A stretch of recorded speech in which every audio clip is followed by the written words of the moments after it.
umva twari tuzi ko abastar ari Fizzo na Sat B na Lolilo mugo twarabonye ati kumbe umupeta arashoboye gukora ikintu kandi bikagenda neza yego vraiment yaranteye intege.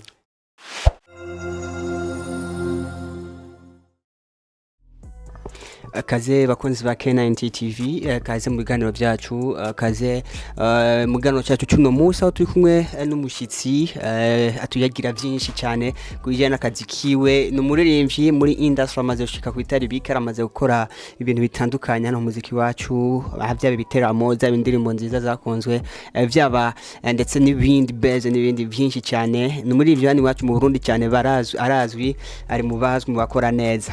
Yo bro ni fresh. Ego ni sawa. Nta kuvuga izina witwa gute?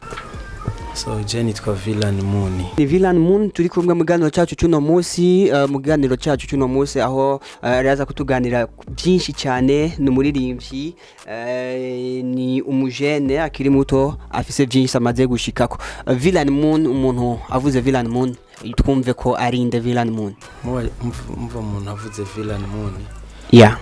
Mwumve ko ari umurundi. Kandi umucuraranzi w'umurundi. Yego. Villan Moon kubera ko wahise mw'iryo zina. So Villan Moon cyavuye kure. Izina ryavuye kure sinarivuga ko byinshi. Gusa Moon kubera ko je kuva nkiri muto narakunda ukwezi. Yego nararaba ukwezi nkavuga ati ni ukwezi kwatse mba niyumva nyene meze neza. Mba niyumva ndi strong. Ego. Ni Villan Moon rero amaze gukora turirimbo dutandukanye, afite ururimbo rushasha rwitwa mu Giswahili waonyeshe ducishizeho twumva. Sweet potato maimuna wewe uvuga nka numa sinzigera nkuca inyuma kuvyo nkorera mu kibuga. Sweet potato maimuna sinzigera nkuca inyuma kuvyo nkorera mu kibuga. Kuvyo nkorera mu kibuga nkurura iyo turi kumwe mu muhanda unama yobora niwe mamikazi w'igitanda uvyina injana zose niz'ikirundi uvyina injana zose niz'igicayina uvyina injana zose niz'ikizungu uvyina injana zose niz'ikijamaika. Oh baby got a bobby, baby got a bobby, got a bobby. Asa waoneshe.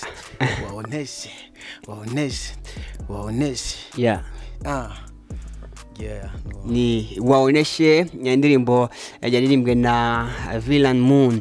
Ni waoneshe none muri waoneshe kuvuga ngo ibyagira mu kibuga n'ibiki bikorerwa mu kibuga gahe. Ico kibuga cy'abantu babiri ni iki kwanza? So iyo ndirimbo kwanza kugira ndayandike nihaye inspiration.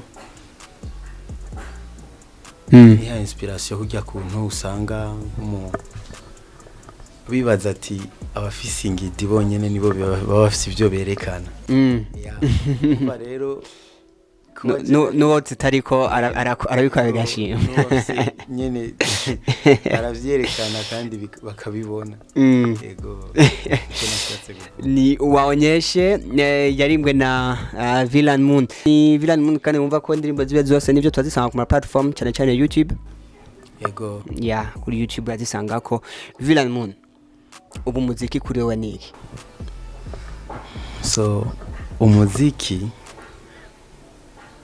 wahoze ari indoto zanje, wahoze ari ivyifuzo vyanje.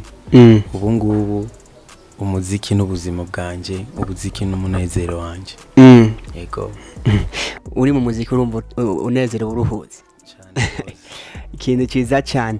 Ego umuntu kandi aribaza ati none kuki Villan Moon yahisemo kuririmba n'umudiho watwa kwita ni nka R&B ziba zoroshye zitambika kubera ko atari hip hop, kubera ko atari rap, kubera ko twagira tuti utarimba ukundi. Uyu munsi nimba ndirimba R&B sikuvuga yuko rap sindayikunda cyangwa ngo sindayizi.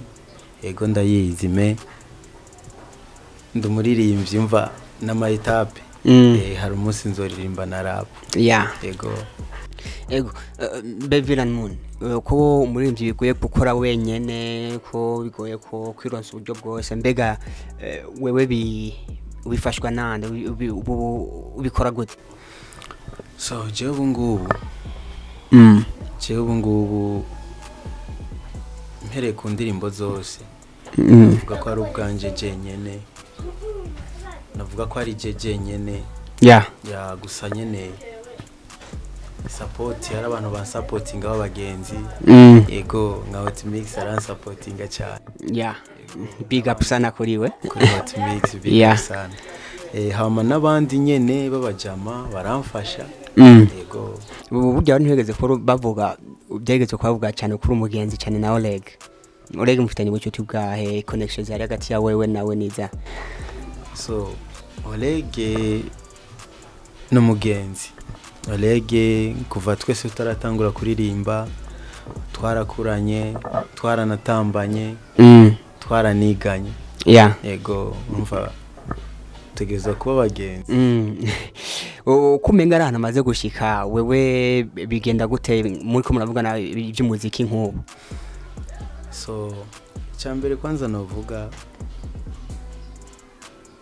Olegue vraiment no muha big up kandi anamushimira cyane kubera ko no mu bantu bashoye kuntera intege yo kuririmba ku muziki kujamwo kuko kera birashoboka nkaba mvuga ati navuga ati jewe nzoshika kweli birabaho kweli umva twari tuzi ko abastar ari Fizzo Sat B na Lolilo mugo twarabonye ati kumbe umupeta arashoboye gukora ikintu kandi bikagenda neza yego vraiment yaranteye intege même si naho tuko turaganira iby'umuziki ko hajya umuntu nawe musumvye imyaka cyangwa umusumvye iki cyangwa gusumvya imyaka iyo amaze kugutangurira mu muziki aba afite experience yo gusumvya yego niba ico kintu rero tuko turaganira ku bijyanye n'umuziki aragerageza nyene ku mpanu kanyereka nyene ubu rero muracaganira ni bien kuganira gusa ni inshuti urumva umuntu mwiganye umuntu mwakuranye yego ibintu byiza cyane ndibaza nawe biraguha ingufu kugira ngo ushobore gukora cyane yego vraiment urumva arambera nk'icirori yego iyo akoze iki nanje mba nifuza ashaka kuvuga ati reka nshiremo effort muruko birangyohera cyane nuko ni Villan Moon turi kumwe ni K90 TV turiko turaganira ku bijyanye n'iby'umuziki wiwe ingene akora byatubwiye ku ndirimbo yiwe akaroko akwitubwira ku ndirimbo yiwe waonyesha atubwiye ndetse n'iby'ubugenzi bafitanye na Olegue muri Ugwego ni Ugwego gang iby'Ugwego gang navyo bimeze gute kuko ndibaza ari umugenzi nawe ndibaza racaye cyangwa urimo yerekeye Ugwego gang ego abantu benshi baribaza ko ndiyo kandi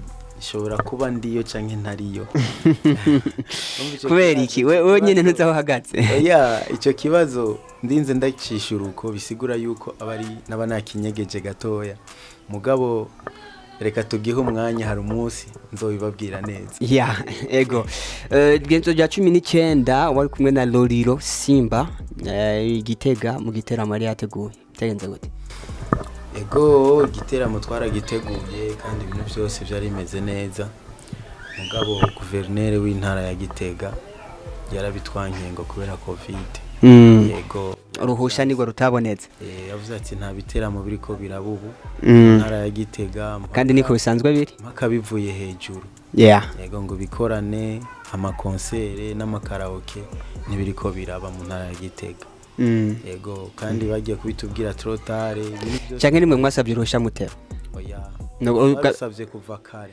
hanyuma muraronka inyishu baremera inyishu baguma batubwira ati turindire ariko urumva ko namwe mutari mwabikurikiranye neza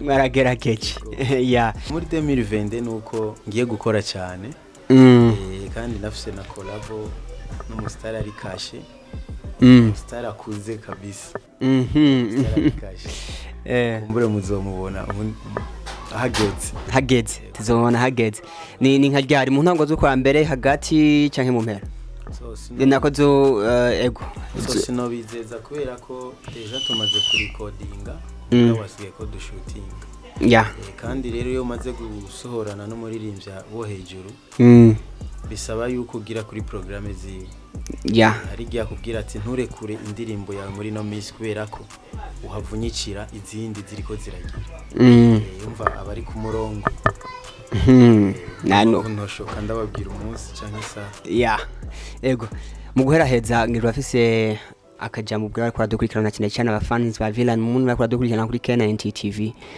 ego so ikintu je no babwira nka Villan Moon nuko vraiment mubanza mukaja kuri YouTube channel yanje mukagira subscribe ego mukagira subscribe ako kamongera twese twakumvise bakora dukurikirana YouTube ni Villan Moon ego hama ikindi naco kigira kabiri nuko abafanzi tutabafise ntaho twokwishikana ifo ko mudusupportinga même les DJ DJ kera bavuga ati twobavuza gute mutaririmbye indirimbo zitambika uravye nka karoko iratambika uravye nka waonyeshe mani indirimbo ushoye kuyumva ukumva ko wotamba uravyumva ico ni ca kabiri hama ca gatatu vraiment